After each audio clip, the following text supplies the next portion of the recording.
আহ্বান জানালেন তার কবিতায়। স্বর্ণরৌপ্য অলঙ্কারের চক্ষ পুরিতে নারী করিল তোমায় বন্দিনী, বলো কোন সে অত্যাচারী? আপনারে আজ প্রকাশের তব নাই সেই ব্যাকুলতা, আজ তুমি ভীরু আড়ালে থাকিয়া নেপথ্যে কও কথা।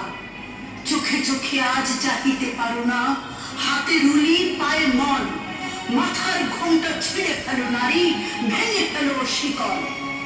যে ঘোমটা তোমা করিয়াছে ভীরু, ওরাও সে আবরণ, দূর করে দাও দাসীর চিহ্ন, যেথা যত আভরণ।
Shikha